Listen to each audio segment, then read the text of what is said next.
On this episode of Documators, we're talking with Greg Martin, son of George Martin, also known as the Fifth Beatle, the real wizard behind the Beatles. He added strings, tape loops, backward solos, the man who took four scrappy Liverpool lads and basically produced them into immortality. Watch the full episode, drop a comment. Was he the Fifth Beatle? All right, let's get into it. Will you please welcome the extraordinary Sir George Martin?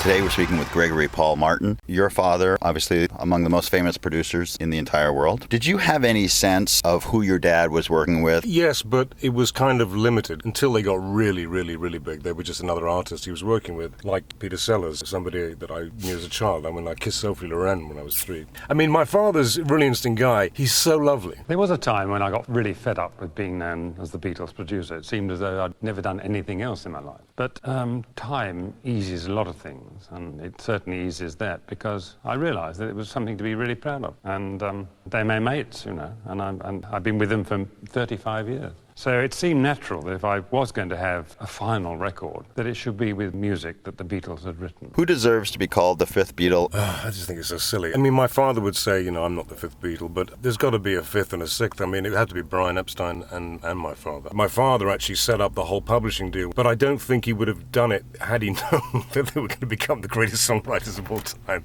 They were not good songwriters when my father signed them. He almost didn't sign them, and the way they blossomed and bloomed, I think, shocked everybody. We did a lot of learning together. He had a very great musical knowledge and background, so he could translate for us and suggest a lot of things, which he did, you know, and he'd come up with amazing technical things like slowing down the piano and playing it slow, things like that. Tell me what it was like to spend time in John Lennon's home. He had that acerbic wit, and he really could he would shoot a zinger at you if he smelt, you know, a phoniness. But he was so funny and so charming and so much fun to be with when they were starting out. But by the time we got to LSD and Yoko Ono, he really did change. If you look at his face, you can see it's a different personality. He was kind of drifting a bit. He was spacing out a lot because he was done with the Beatles then, you know.